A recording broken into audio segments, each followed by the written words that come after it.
Thank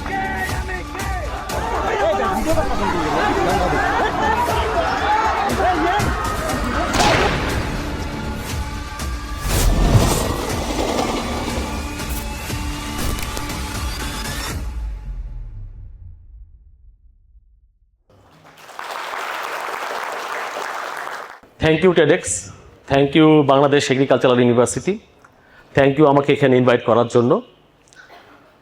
এখানে উপস্থিত student, teachers, invited guest যারা আছেন, সবাইকে শুভ দুপুর। দেখুন, আমি লেখক মানুষ, আমি লিখতে পছন্দ করি, আমি লিখে আমার মনের ভাব প্রকাশ করতে পছন্দ করি।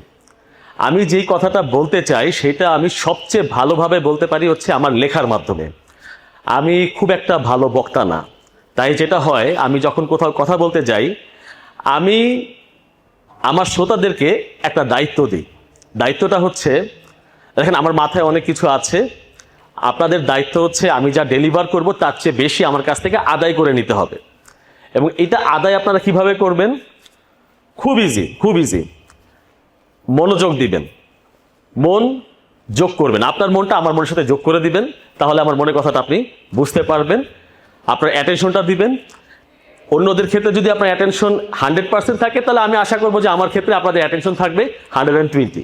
ওকে, সো আজকে যে বিষয়টা নিয়ে কথা বলতে চাই সেটা হচ্ছে গল্প লেখা। এটা কিন্তু কাগজে কলমে লেখা গল্পের কথা আমি বলতে যাচ্ছি না। আমি বলতে যাচ্ছি হচ্ছে ওই যে কিবোর্ডে এখন মোবাইলে গল্প লেখে মানুষ, সেটাও না। আমি বলতে চাচ্ছি হচ্ছে মানুষের জীবনের গল্পের কথা।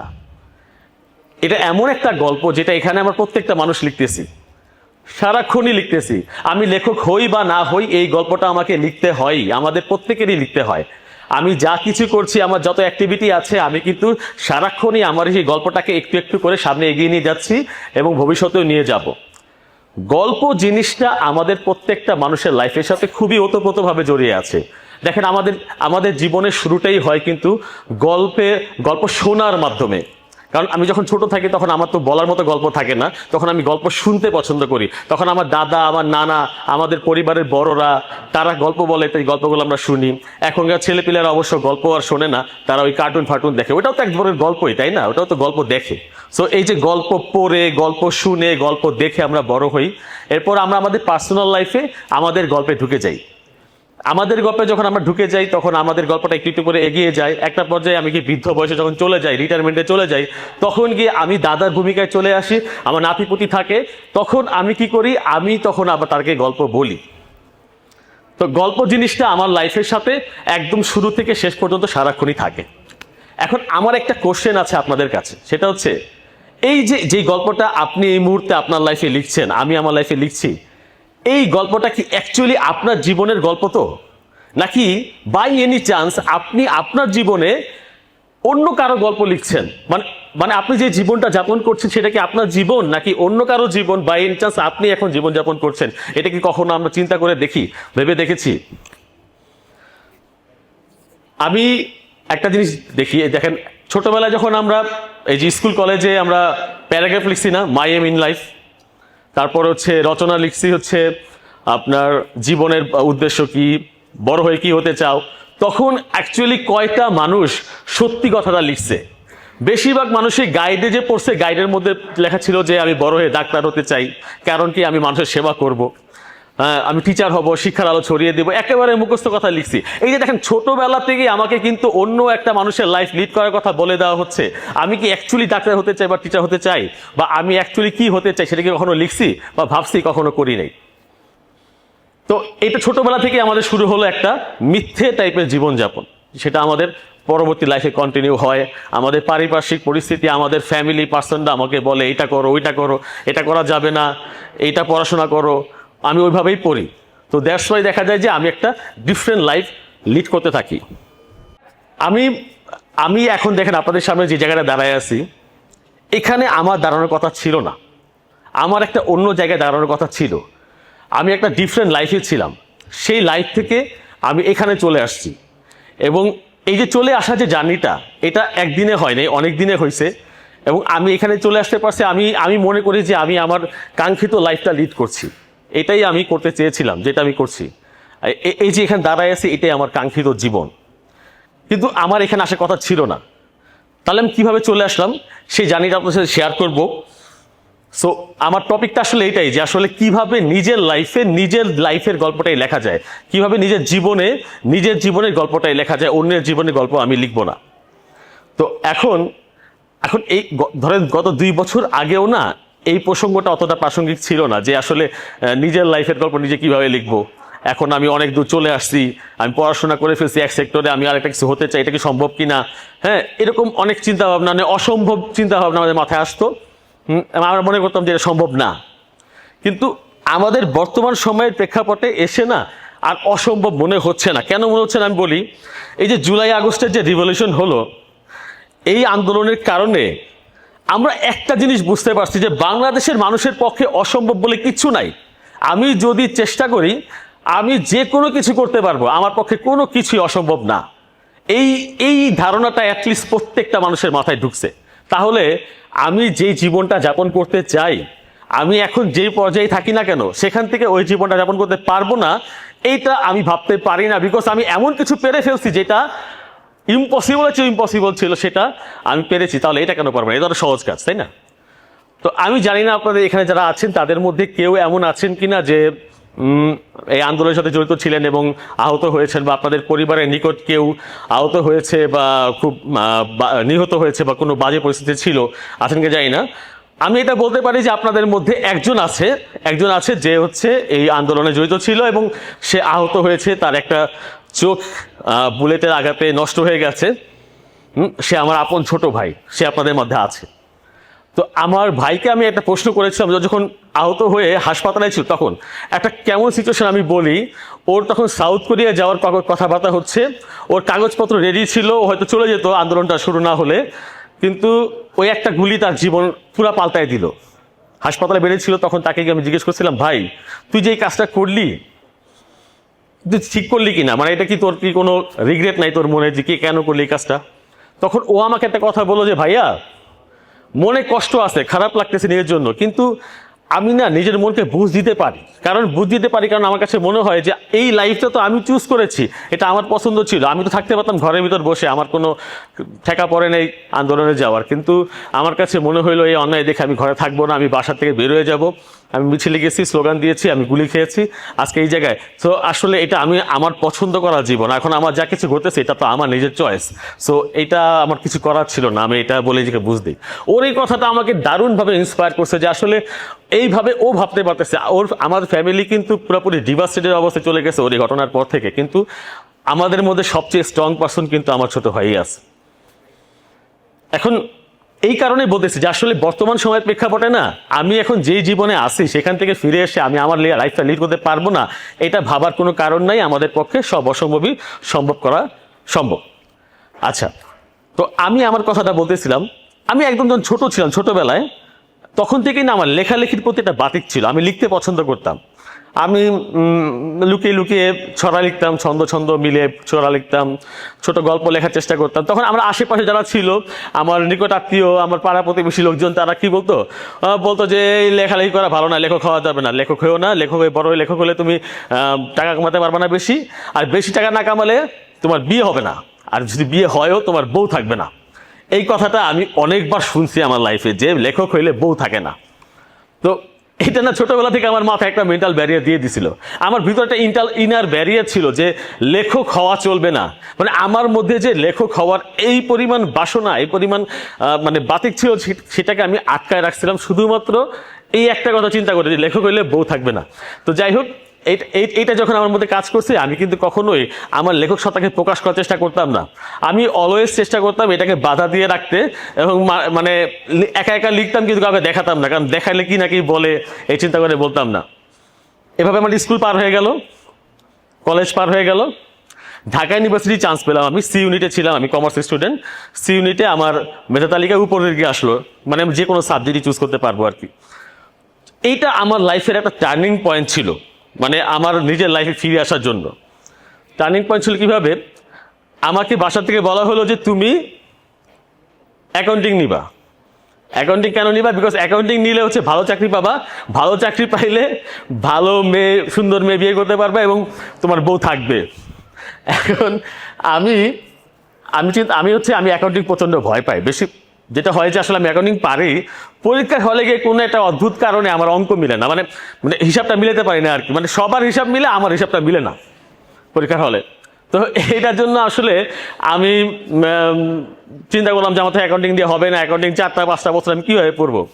আমি যখন ভার্সিটি লাইনে গিয়ে দাঁড়াইছি, ভিতরে ঢুকে ঢুকে সবাই সাবজেক্ট চুজ করে বেরোচ্ছে, আমি দাঁড়াইছি, আমার সামনে জিজ্ঞেস করলাম যে তুমি কী নিবা, বলে মার্কেটিং।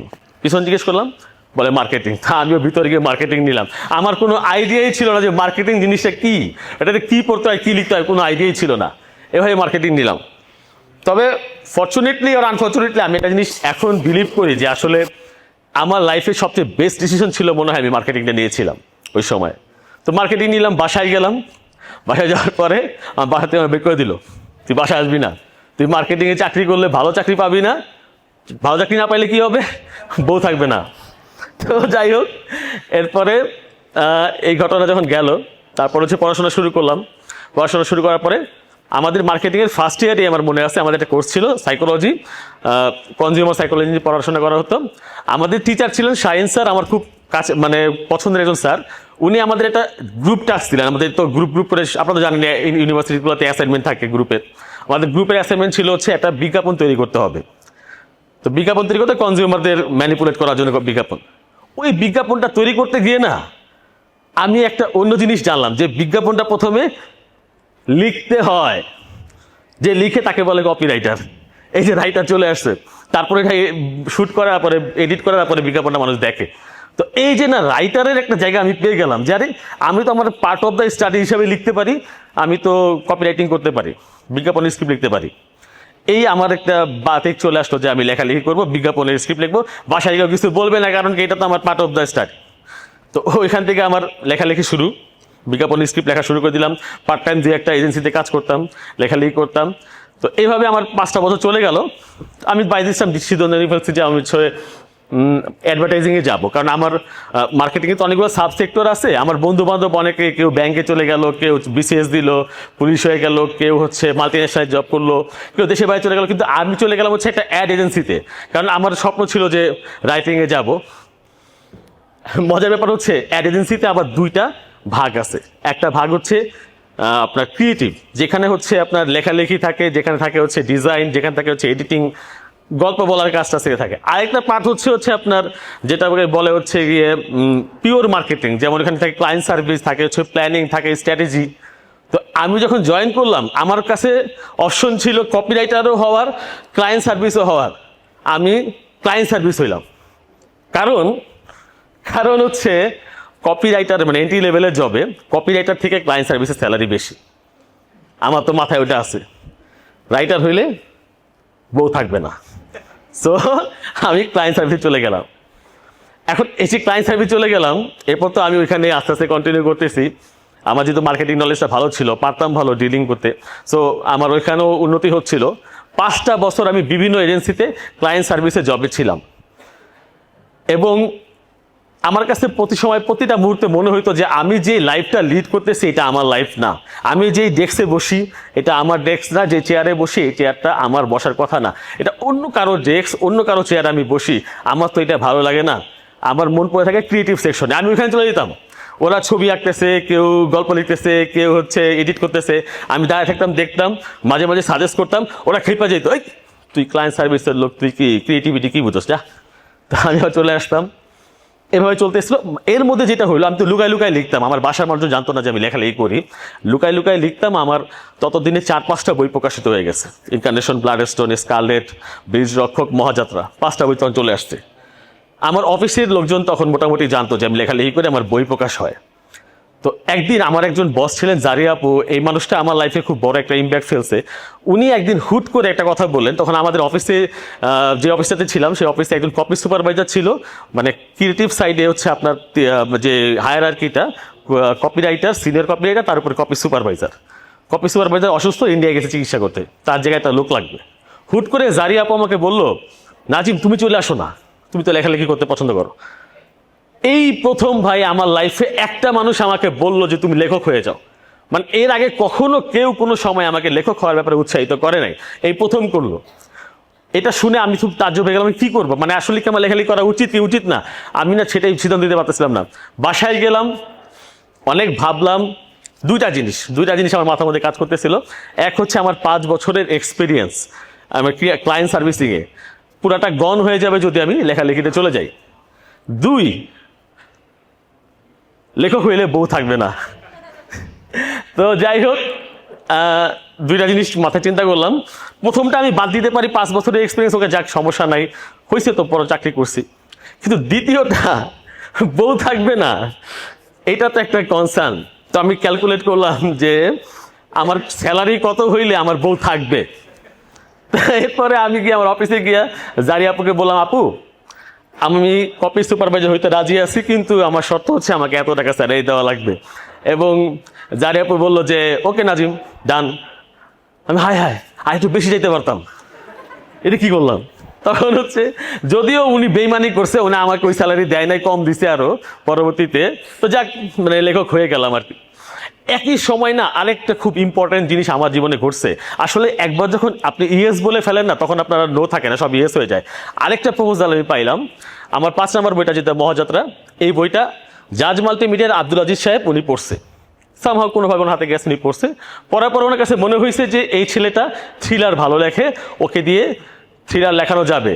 আমাকে ডাকাইলো অফিসে, দিয়ে বললো যে নাজিম তুমি কি এই আমরা তো একটা মাসুদানাকে নিয়ে সিনেমা করবো, মাসুদানার সিনেমা হবে, তো তুমি কি সিনেমার স্ক্রিপ্টটা লিখবা নাকি, তুমি তো থ্রিলার ভালো লেখো। এটা আমি খুব আকাশ থেকে পড়ছি। অন্য কোনো সময় হলে আমি কখনো ইয়েস বলতাম না, কারণ স্ক্রিপ্ট রাইটিং কি আমি তো তখন জানি না, মানে স্ক্রিপ্ট রাইটিংয়ের একটা আলাদা জগৎ। কিন্তু ওই যে একবার ইয়েস বলে ফেলছি না, আমার আর তখন ভয়টার কাজ করতেছিল না। আমি ওনাকে কোনো কিছু না জেনে ইয়েস বলে দিলাম, হ্যাঁ আমি পারবো। বাসায় আসছি, ইউটিউবে ভিডিও দেখছি, অনলাইনে কোর্স করছি, স্ক্রিপ্ট রাইটারের সাথে কথাবার্তা বলছি, আপনাদের যে স্ক্রিপ্ট রাইটিংয়ের উপর যেসব বই আছে পড়ছি, পড়ে মোটামুটি আমি নলেজ গ্যাদার করছি, টেকনিক্যাল নলেজগুলো। আমার তো ক্রিয়েটিভিটি ছিল, আমার তো গল্প বলার জায়গাটা ছিল, কিন্তু টেকনিক্যাল নলেজ ছিল না, সেটা আমি গ্যাদার করছি। পরে আমি স্ক্রিপ্ট লিখছি, মাসুদানা লিখলাম, শান লিখলাম, অপারেশন সুন্দরবন লিখলাম, দামাল লিখলাম, সুরঙ্গ লিখলাম। এদিকে আমি কিন্তু বিজ্ঞাপনও লিখতেছি। দিনের বেলা অফিসে যাই, বিজ্ঞাপনের স্ক্রিপ্ট লিখি, রাতের বেলা বাসায় গিয়ে না ঘুমায়ে সিনেমার স্ক্রিপ্ট লিখি। তো অনেকগুলো সিনেমা হয়ে গেল, অনেকগুলো বইও চলে আসলো, বিজ্ঞাপন অনেকগুলো হয়ে গেল। বিকাশ, আড়ং, ইয়ামাহা, 7 আপ, এদের প্রচুর বিজ্ঞাপন, আপনাদের দেখা বিষয় বিজ্ঞাপন, যে খুব খুব পপুলার বিজ্ঞাপন, ফেসবুকে অনেক ভিউ হয়েছে, এমন বিজ্ঞাপন আমার লেখা। তো এই যে এগুলা করলাম, এদিক দিয়ে পুরোদস্তুর একটা লেখক আমি হয়ে গেলাম। কিন্তু আজকে যে জায়গায় দাঁড়ায় আছি, আমি একজন পুরোদস্তুর লেখকের জায়গায় দাঁড়ায় আছি। আমি মনে করি যে আসলে আমি যে কাঙ্ক্ষিত লাইফটা চাইছিলাম আমার জীবনের জন্য, সেটা কিন্তু আমি পাইছি, এবং আমি এখানে আপনার সাথে দাঁড়িয়ে কথা বলতে পারতেছি। এটা আসলে আমার কাছে মনে হয় যে সেদিন সেই যে স্টেপটা নিয়েছিলাম, হ্যাঁ, যে না আমি লেখালেখিতে যাব, সবার কথা অমান্য করে আমি আসছিলাম বলে কিন্তু আজকে আমি একটা জায়গায় আসতে পারছি, এবং আলহামদুলিল্লাহ আমার বউ আছে। তো তো যেটা হয়েছে, আসলে আমি এই গল্পটা কেন আপনাদের সাথে শেয়ার করলাম, রিজন আসলে এইটাই যে আসলে কখনোই মানে সময় শেষ হয়ে গেছে এমন চিন্তা করবেন না। আপনার যা করতে মন চায় বা যা হতে মন চায়, সেটা আপনি যে কোনো সময় হতে পারেন। দেখেন, আমি একটা জিনিস বলি, টাকা মানুষের জীবনে লাগবে, কারণ আমি এটা ফিল করছি আমার লাইফের প্রতিটা স্টেজে, যে টাকা ছাড়া আসলে মানুষের জীবনে ভালো থাকার উপায় নাই। কিন্তু একটা লজিক্যাল কথা আপনাদের বলি, দেখেন, যে কাজটা আপনি করতে পছন্দ করেন, যে কাজটা আপনার ভালো লাগে, যেটা আপনি মন থেকে আনন্দ নিয়ে করেন, সেটা তো অবভিয়াসলি আপনি ভালো করতে পারবেন, তাই না? অন্যদের থেকে ভালো হবে। তো ভালো করলে টাকা কেন আসবে না?